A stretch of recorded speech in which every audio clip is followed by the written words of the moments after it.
From 2003 Media, I'm Campbell Barron, and this is The Ones Who Succeed. Welcome to the program. Where are you based right now? So normally in San Francisco, and right now I'm based in Berlin until the end of the year to be a little bit closer to family because of COVID. Mm-hmm. And that's actually like one of the problems. Today on the show, I'm thrilled to have a conversation with Andreas Klinger. And Andreas started out as a computer programmer. He's been writing code for as long as he can remember, though he eventually went on to lead the engineering team at Product Hunt from 2014 to 2018 as the company's chief technical officer. Andreas helped the company scale from a handful of beta users to millions of users, which ultimately resulted in a sale to AngelList in 2017. Post-acquisition, Andreas spent time managing teams related to remote work at CoinList and then at AngelList, though in September of 2019, Andreas transitioned from startup building to startup investing with the creation of Remote First Capital, which, like the name implies, is a venture fund investing in the next generation of remote work. And hold on one sec, let's just highlight the fact that I probably couldn't have picked a better time to start funding remote work tech. This is September of 2019, pre-COVID times, very well timed.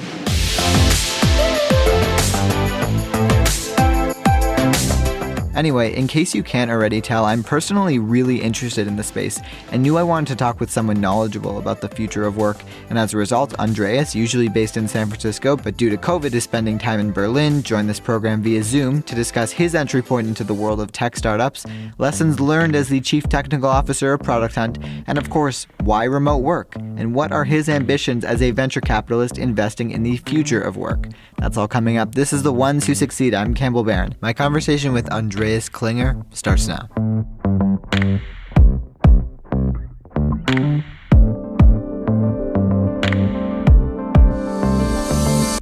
If you can briefly introduce yourself, who are you and what do you do? Absolutely. Hi, everybody. My name is Andreas. I have a very, very confusing background CV life. I was founding team and CTO at a company called Product Hunt. We sold to a company called AngelList, where I led and helped in multiple product and engineering teams, among others in the crypto team called CoinList, or in the recruiting business where I focused primarily on global recruiting, global hiring. Additionally, I started a fund, which is called Remote First Capital, where we intentionally invest in, I would say, tools that either improve remote work or companies that leverage remote work or global work in a unique way. Mm-hmm. And I'm curious, you mentioned CTO of Product Hunt. Seems like that was a pretty big pillar in your career. But what's your earliest, I guess my question is, what was your entry point into the world of technology? Yeah, like quite frankly, I think if I could not make any money with tech and startups, I would still do it. I honestly have been nerd and geek as long as I can remember. So when I was a kid, it was like the word was a bit different. It was like internet wasn't really like a concept yet. You know what I mean? Mm-hmm. Like we had like dinosaurs roaming in the cities. You know what I mean? Right. It was very different world back then. Very different. Like I did a lot of small projects for a lot of clients, computer science study. We started like an agency. We had multiple of the biggest publishers in Europe as like customers for marketing tooling. And then later on, I started a startup, which was focusing around crowdsourcing of fashion and multiple other steps. I did like music magazines. I did club parties, like very confusing CV, very, very confusing CV. I do not recommend career advice for me. And then later on, I started doing a lot of international freelancing. I started again doing my own company. And while I was doing a new company, I got into contact with Ryan because we were kind of like working on similar areas. And I was working on tooling that used Product Hunt at that point. Product Hunt was like super small at that point. And he was like, yeah, okay, I think my thing is going somewhere. I told him that's good because my thing is not going anywhere and I have to pay taxes. So I joined up and I remember I have this memory where I was pretty sure he can't pay me. So we agreed on that I do this on the side and I have other customers. I never had other clients. I only worked for Product Hunt for several weeks. It was like, okay, I like, let's hope for the best, you know? And then all of a sudden we got into YC, we received funding. And yeah, everything was like really, really fast at that point. Mm-hmm. So when you say Ryan, this is Ryan Hoover, who's the founder of Product Hunt. Yes, he's, I think, in tech almost like a celebrity by now. He's at the point where you can say first name and people roughly know who I talk about. Mm-hmm. Fair enough. Don't know Product Hunt yet? Like absolutely check it out. It's like one of those places where you can launch something and it doesn't matter if if you are living in Indonesia or anywhere in the world, if it's good, people will see it and you will have like hopefully a breakthrough. We had multiple people who managed to receive first customers, first press, or first investors through Product Hunt. So highly recommend everybody to check it out. Worst case, if you can't have anything to ship yet, it's a place where you can learn from others. So you got involved with Product Hunt in 2013. Is this 2013, 2014? I'm pretty sure you did your research better than I did. So let's go with yes. Okay. And at this point in time, this was probably in the Product Hunt email list phase, I take it. Yeah. It was a little bit later than that. We had like the first prototype version of the website online, built by Nathan back then as a weekend thing. And I joined to like help just building that out. We kind of expected it to be a very good side project for all of us, and then hopefully build something like through that thing. You know what I mean? That quickly changed. Now, Product Hunt seemed to grow up very, very, very extremely quickly. And it seems like Y Combinator really accelerated that growth. How did your experience differ pre-YC and post-YC? Quite frankly, all of that is a blur. All of that is like one big moment, if it makes any sense, you know. The big difference with YC was it changed the perception. Like before that, it was like kind of like, yeah, that's cool. Like everybody liked it. We're getting to the point where everybody liked it, you know what I mean? And some people were interested in investing, like, why not, kind of, you know, interesting media play, kind of. And then when YC did the investment, it was all of a sudden like a discussion change. It was like, hey, wait a minute, this could actually be really big because the discovery of products is actually something important in our industry, but also for consumers. And that this changed the whole discussion and accelerated this like really, really quickly, which also led to the fact that we were able to raise a really substantial round at the demo day. Product Hunt at this time in 2014, 2015 had a profile that was on the rise. Its profile was growing and there was a lot of hype around it. There was hype in Silicon Valley. There was hype at Y Combinator. But it's interesting because it seems like that's a very unique experience. And, you know, most startups who do launch and go through Y Combinator don't necessarily have a ton of hype around them early on. And as a result, that hype definitely, you know, enabled Product Hunt to have access to capital, etc. But it didn't isolate it from kind of the ups and downs that all startups go through. Talk about some of the high highs and low lows, kind of right out of that YC batch. I mean, first of all, I think Ryan was a very good CEO. So like a lot of the actual lows were kind of like mitigated by him in my experience very well. But the weird thing is actually what nobody tells you up front is when you have like one of those weird hype phases, the thing that you are actually like is on your mind is not, this is great, this is amazing. You're literally just thinking, please let me not fuck this up. And it's kind of like, especially while you're trying to figure out like, why is this thing actually growing? Because in our case, it was mostly like word of mouth. And it wasn't like, okay, we built this one product mechanic that like led to A, B, and C in percentage change. It was more like word of mouth, which is really hard to control.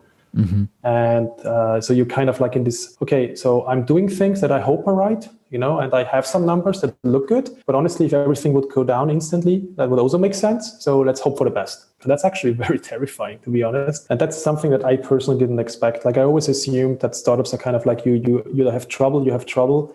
And then something works out and then magically all the problems disappear and then everything is great. Turns out when actually the problems like disappear and you have this hype phase, you have completely different problems and you're like also terrified. And then afterwards, when you have like, let's say stable growth, you have completely different problems again. Like it's almost like problems never go away. It's always like crazy and it just changes what kind of problems you have along the way. And that was for me like the biggest mentality or POV change I had. I can go to basically any tech entrepreneur I interviewed, any VC I've interviewed, any of my friends in the industry and ask them what Product Hunt is, and they'll pretty quickly kind of tell me what it is. But when you go a layer outside of tech and startups, that's not really always the case. And it seems like the original ambition was, or at least one of the thoughts was, Product Hunt could expand beyond the tech scene because it grew really quickly within the tech scene, but it seemed to have a harder time expanding beyond the tech scene. Was there an internal debate in regards to, like, sure, we've caught lightning in a bottle, this is working really well within the tech scene, but was there at all an internal debate? Should we expand? Should we just stay in and service tech? Of course.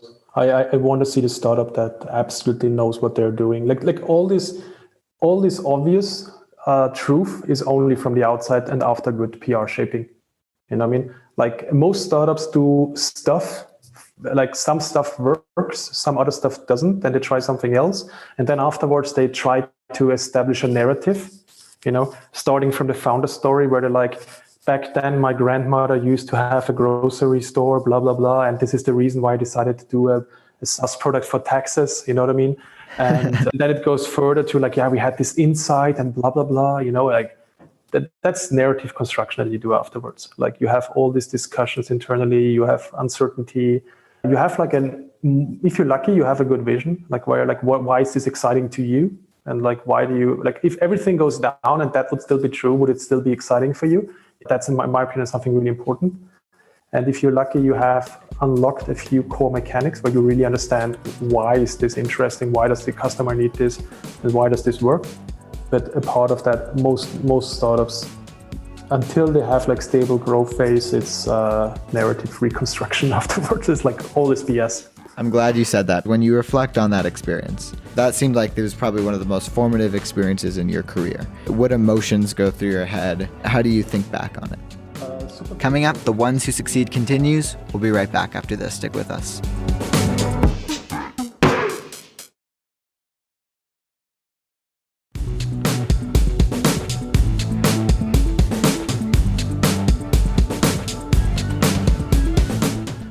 You're listening to The Ones Who Succeed and my conversation with Andreas Klinger. Welcome back to the program. I'm Campbell Barron. When you reflect on that experience, that seemed like it was probably one of the most formative experiences in your career. What emotions go through your head? How do you think back on it? Super grateful because we managed to hire some of the best people I know. And many of them are now leading teams in huge companies. The amount of talent we had in Product Hunt is absurd. This is like the one thing I'm most grateful for, like the ability to work with really, really strong people early in their career in some cases, or like mid-stage in their career, And also like we were like one of those teams that were fully distributed quite early in comparison. Mm-hmm. But I would say that's the thing I would be personally most grateful for, like this whole team dynamic we had back then. You made a great transition there, which was Product Hunt hired quite a few remote employees. Mm-hmm. And following the Product Hunt experience, once it got acquired by AngelList, you spent time at CoinList and AngelList, and you were interested in kind of the remote area at that point. In September of 2019, mm-hmm. you decide to launch yourself into this remote first capital, this venture fund, mm-hmm. investing in the future of remote work. And if I think back to September of 2019, I don't think you could have timed that any better because you had enough time to get ready, you had enough time to get going, and then the pandemic hits and everyone is launched into remote work. And all of a sudden, you just look like you predicted this whole thing, which is just crazy. Walk me through what you saw in remote work pre and post pandemic. So first of all, I had nothing to do with the pandemic, so just for the record. Yeah, so that should be clear. And second of all, I think while many people assume that the pandemic is like a very positive thing for remote work, I personally believe that remote work had a breakout moment anyway. So it would have happened. It would have maybe taken 1 year longer. Mm-hmm. And a lot of people had very mixed experiences now with not remote work, but like forced work from home setup, right. Which also takes like a huge branding negative hit because remote work isn't you are forced to work from home and being in Zoom call all days. Actually, it's like you are meant to optimize your day to like meet families and do whatever you think is right for you and be very productive in mostly asynchronous setup. So it's mm-hmm. very different experience what like established remote teams try to communicate versus what most of the market now sees. So it's a mixed bag. This is what I'm trying to say. And that's not even talking about like human suffering and everything, obviously. So what I see in remote work, for me personally, it's a logical evolution. If you think of all the trends, like more people work digital, more people work international. So if you combine multiple of those factors, what you call right now remote work is just a logical evolution of digital work. And I think we will stop thinking of it as remote work pretty soon. When I started the fund, I was assuming 4 years. And now I'm kind of like, maybe it's only a little bit quicker. Maybe it's like 3 years from the fund part. And we will like just call it work. And you will just work for a company in Boston. And that will just be a normal setup. And for me, it's just how obvious that fact was for me the main driver for like doing this fund and like how still bad the infrastructure was at that point and so on and so on. You bring up a very key point here, which I wanted to touch on, and something that I've been thinking about a lot, which is what we're doing now, this forced work from home, is not accurately representing work from home in 2019 or remote work in 2019. Because in a pre-pandemic world, at least in my perfect world, work from home or remote work could mean working from a coffee shop, working from a ski hill, working from my home. I can give you an example. I'm one of the biggest advocates of remote work, and I hate working from home. Like, I really don't like it. And I obviously got used to it now across the pandemic and like whatever, but I really don't like it.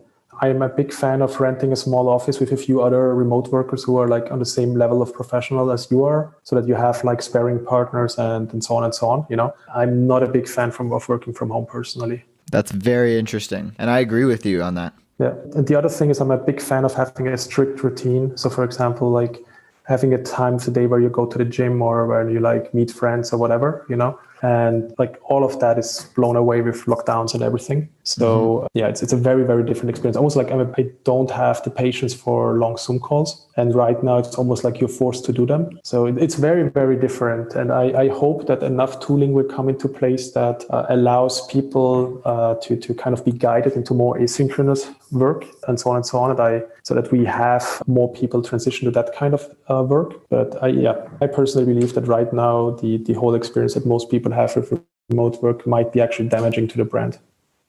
That's a very interesting insight. When you were working remotely, Product Hunt, because you did for a period of time, but let's just talk about this now. What does your ideal day in the life look like in a non-pandemic world working for a remote company? Let's say you were in Berlin and you were working for a company in San Francisco or vice versa. What would your day look like if there weren't these lockdowns? And talk about that. When you're used to remote work for quite some time, you actually start to optimize your day for your own productivity. And it's very, very common that remote workers change their work setup regularly, like bigger, more monitors, less monitors, different keyboards, different tables, different chairs, different rooms, maybe co-working space or whatever. It's very common that they change the daily structure. So like gym in the morning, gym in the afternoon, going for a coffee, avoiding coffee, like multiple things, having a break where you read a book and so on and so on. It's very, very common that they optimize their own flow. So instead, like doing Pomodoro techniques, doing time tracking, or doing just like do not disturb and like specific deep work phases and so on and so on. It's very, very common that they do asynchronous work to be able to do that properly. If you add all of this up, like one interesting thing that I realized is a lot of people who are used to that, when they are actually asked to join a company that is like co-located, notice how much more unproductive they are because they no longer can optimize for their own productivity. They have to optimize for FaceTime, essentially. So I think that's like one of the big insights I had when we sold to AngelList, and especially CoinList was like a co-located team. And I started working more from an office. It was like, okay, wait a minute, this is actually different to what I would normally do. You know what I mean? And I personally believe that in a few years from now, that we will have multiple people working in tech who will be considered like hyper productive, who will absolutely take it almost offensive that if you ask them to optimize their day for your office's needs versus their own productivity. I hope you're right, because I'm a big fan of this idea of a dispersed workforce. But I'm curious, you mentioned that, and I've said this a couple of times, but I find it very fascinating that you don't like working from home. This work from home that everyone has been launched into, this idea of remote work, could have negative implications in regards to the remote work brand. But at the same time, platforms like Zoom and Slack and a bunch of companies you've invested in have been doing well. But as a result of that, do you think that in a post-pandemic world, since we're not actually doing, the dream situation in regards to remote work, since we're kind of doing a half-assed version of remote work, do you think that people are going to be sick of it and then kind of just go back into the office in waves because, we tried remote work even though they didn't necessarily go at it? It depends on the kind of company. So if your company is dependent on best possible talent, you will stay in some form hybrid because a lot of your good people will like move back to the countryside to have more space for kids or family. So you will stay hybrid in some angle and just to be competitive in hiring as well, If you're not super dependent on that. So for example, if you are like a law firm that's everybody's based roughly in the same city, you know what I mean? And you're not dependent on like the best possible engineer or the best possible ABC. I can absolutely imagine that those people are like finally back in the office, and I could imagine that that's the best setup for them. What I personally expect in the near future is that large companies will approach offices more like hubs. Google will do like hubs, or like Facebook will do hubs in multiple cities worldwide. And many of those hubs will be almost like community hubs. So like a private WeWork. Kind of, yeah. Yeah. That's, I think, a good analog. A private WeWork where like friends of the company or evangelists or partners can also work from. Like a good example would be, let's say Facebook opens up a hub, and everybody who is like every engineer can also work from there if they want. You know, there's like a co-working space there or something like that as well, or a big coffee shop there, you know, like where you can work from. And additionally, intentionally target people who work in the developer ecosystem of Facebook, for example, you know. Plus, obviously, their own employees can easily work from there if they want. And I expect this to become the norm. And this whole like headquarters will, of course, still be more fancy, kind of like the Apple Store of your company, but it will be more like a representative cultural thing, where you still have a lot of people working from there, but it will be more like representing you as a company, where you like meet together sometimes and do stuff, you know. The hubs will kind of like communicate that culture to like other places. But the job of the office will become more like a cultural hub, this kind of frame, than a place where your monitor is and where you actually work from. You made a decision when starting Remote First Capital, pretty much from the naming of the firm, that you're going to focus exclusively on remote work tech, essentially. Mm-hmm. And this is interesting because I've talked to quite a few VCs on the podcast, and some of whom, you know, basically focus on a wide range of industries and are not industry specific, and are industry agnostic. You are really going all in on this idea of remote work. And it seems like if you are correct, if in, 5 years, let's say, this vision you're painting out for me comes to fruition, your portfolio will likely be in a really good spot. But you're putting all your eggs in the basket that this is actually kind of going to happen and we won't return back to normal. Talk about that decision you made and why you feel kind of going all in on remote work is a smart idea. Coming up on the program, Andreas and I break down the future of work. Stick with us. The ones who succeed will be right back after this.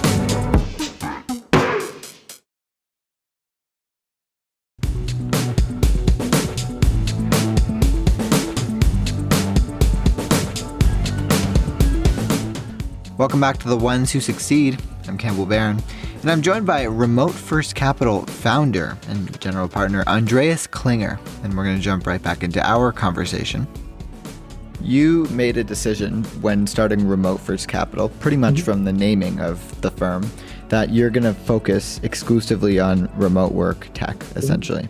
Mm-hmm. And this is interesting because I've talked to quite a few VCs on the podcast, and some of whom, basically focus on a wide range of industries and are not industry specific, and are industry agnostic. You are really going all in on this idea of remote work. And it seems like if you are correct, if in, 5 years, let's say, this vision you're painting out for me comes to fruition, your portfolio will likely be in a really good spot. But you're putting all your eggs in the basket that this is actually kind of going to happen and we won't return back to normal. Talk about that decision you made and why you feel kind of going all in on remote work is a smart idea.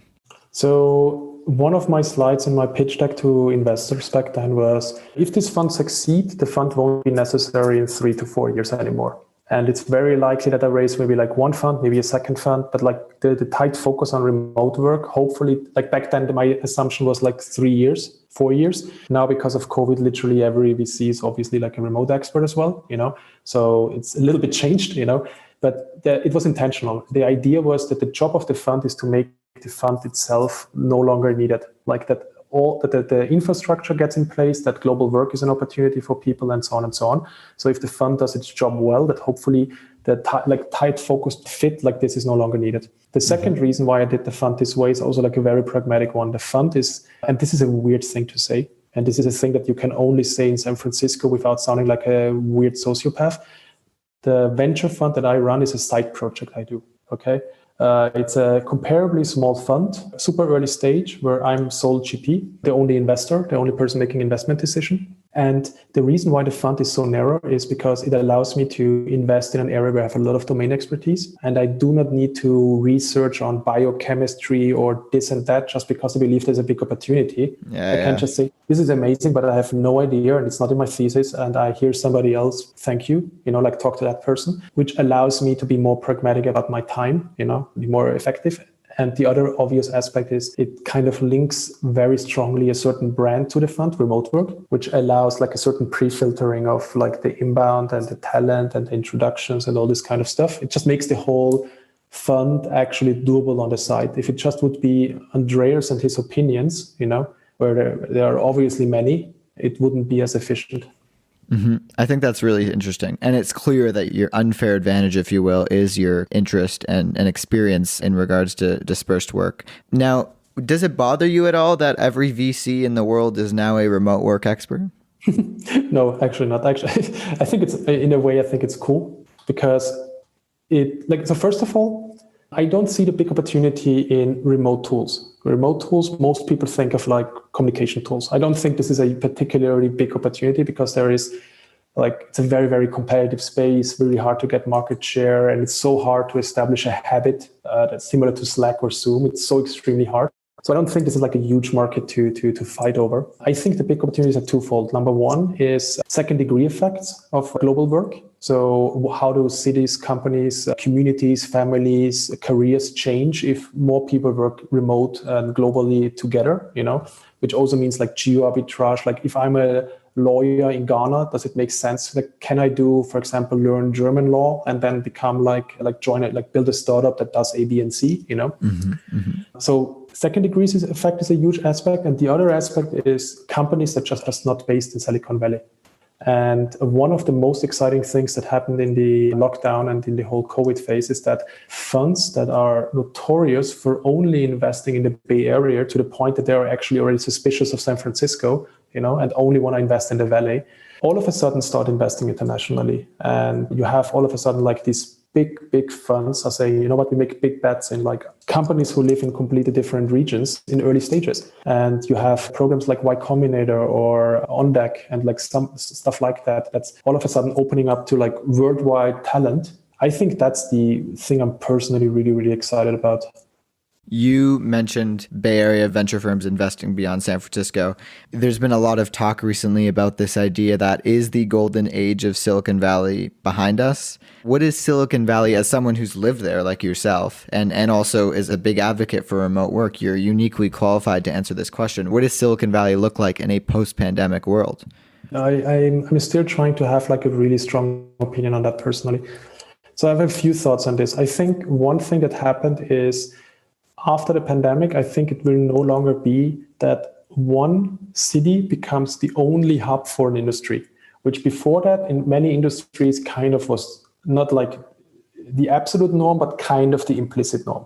Yeah, you had this like in multiple industries. And I think post-pandemic, this might change. That like this is a big plus, I think, for everybody. I still believe that there is, I would say, different hubs with different sophistication and experience. And if you want to make like a really strong career in tech, you will still move to San Francisco, most likely, for quite some time. I also believe that there's a difference between the geography and the network associated to a geography. It's almost like a college. Like you go to a college for a certain time and you're part of this network. And then afterwards, even if you move somewhere else, you're still part of that network. You know what I mean? And I think of the Bay Area a little bit like that. You have like it's almost to the point where you have like yearly books of like people who know each other, and then like 4 years later they don't know anybody. You know what I mean? Right. Plus, and like the worst case scenario I could see is that San Francisco becomes a city of bankers where people come to get money, like they get money from their parents. You know what I mean? Like I'm driving to my parents' house and be really nice for a few weeks to get like another funding for whatever. That's like the worst case scenario. There's a realistic scenario that it will, like, which I personally believe it will still be one of the dominant hubs in tech, but it will no longer be a self-fulfilling prophecy. I expect multiple areas in, like, you can name it, like starting from Bangalore to Hong Kong and multiple cities in the world. Like almost every ecosystem will establish their hub by far stronger. That's, I think, just a realistic aftermath of all of this, which is good for everybody, by the way. This is not negative. This is good for everybody. Isn't Silicon Valley like, it takes a while to change culture and to change ideologies? And don't you think that there are people still that post-pandemic will just have an office and expect people as in employees and expect everyone to show up? Like, how much does the thinking change in Silicon Valley is what I'm saying? I personally believe there's a concept that's, I don't know if this is a thing, this is something I'm making up, but there's like a concept that I would call like cultural inertia. And it's almost like you need generational shifts to change that. If you look at, for example, how we manage knowledge workers, it kind of comes from a lot of people, like a lot of learnings at Intel were like transferred to people who moved afterwards to Google. And there were like a lot of new learnings. And then these learnings were afterwards moved to Facebook. And these learnings were after moved to A, B, and C, and so on and so on. And in many cases, the previous companies like Intel and so on and so on, of course, they adapted and changed, but they didn't fundamentally change to the new thing that like 5 generations down, like the hip new companies are doing. They have like a weird hybrid. And I expect the same kind of cultural inertia to happen with remote work. But the good thing is a company like Google, if you want to be competitive for the top tier percentage of engineers worldwide, or at least in America, you need to allow remote work from now on, and that won't go away. And either because your own people move, or because you realized in that phase, damn, there are a lot of really, really talented people that we just like by default cut away before. So I think that will be like a change that sticks, period. As we wrap up here, I'm curious, you mentioned you're investing, but when you say investing in remote work, people who might immediately think like Slack or a Zoom, but it seems like you're kind of thinking beyond that. And you mentioned this briefly, but just quickly talk about some of the waves inside remote work that excite you. So I have not invested yet in any communication tool. So all the remote communication tools that are out there, I did not invest in any of them out of conviction that I believe it's really like multiple reasons, but that's like one thing that confuses most people. They assume that I invest in like yet another chat tool or whatever. I have a very, very strong conviction that there's multiple things that you need to do to actually establish mindshare in the market. So things I invest in is either tools that improve remote work. So for example, I invested in a company called, funny enough, remote.com, which is doing global payroll benefits and compliance and multiple other things, which is infrastructure we need, like we need to be able to just employ and hire people worldwide. And that's surprisingly complex, which most companies do by outsourcing to local vendors, which doesn't work in reality when it comes to startups. Another thing is like events will go online, which obviously did over the last month. I think everybody noticed. I invested in a company called Hopin, which is like... Yeah, I had Matt Hackett, who is the COO of Hopin on. Nice. Recently. Yeah, he's amazing. Yeah. And that's an obvious case, for like this kind of stuff. A lot of hiring will happen globally. And I invested in a company in India that works with senior engineers there and helps them to establish the knowledge to actually work for international companies. They literally 4x, 5x salaries of people there easily. I believe that remote work will have a huge impact on rural economic development. So it will be super interesting for, let's say, Oklahoma, to have specific programs to attract remote workers to certain areas, because convincing one person and her family to move to some city or village is easier than convincing some tech startup. But this one person might still be the best paid person all of a sudden in the whole region. So I believe there's a huge angle around incentive programs, tax credits, and so on for rural economic development. And I invested in a company called Main Street, where you can connect your payroll software and they instantly tell you how much state grants, government programs, and so on you qualify for and refund that, and also help the government to figure out which programs actually work, I believe that if you look at San Francisco, how much people pay for education for their kids, and it's very, very common to pay multiple $1,000s per kid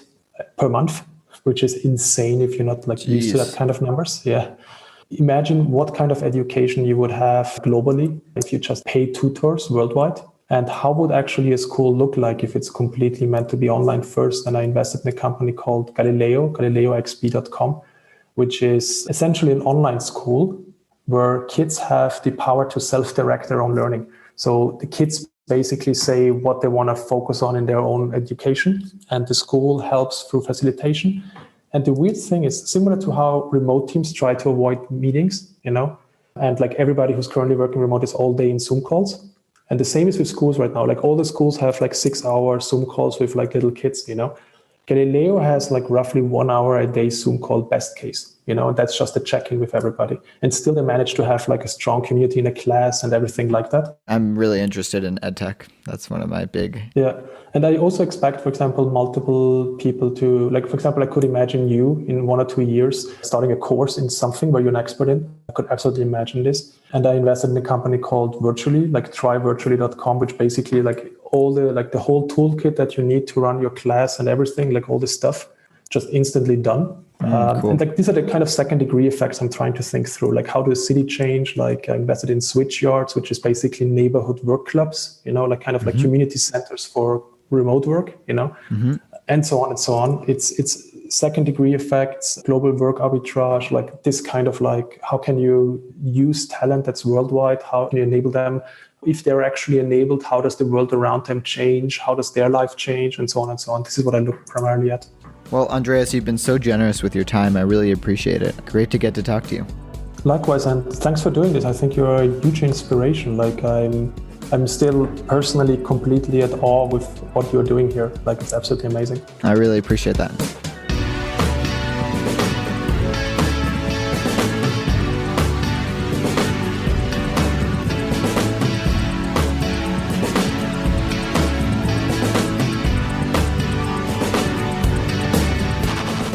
That's Andreas Klinger, one of the ones who succeed. Thanks for listening. If you enjoyed the show, it would be amazing if you could leave us a review on Apple Podcast. It really helps us out.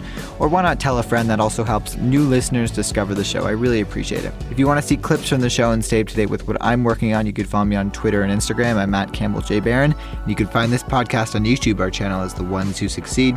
You've made it to the end of the show. Thanks for listening. I'm your host, Campbell Barron, and I'll be back in no time.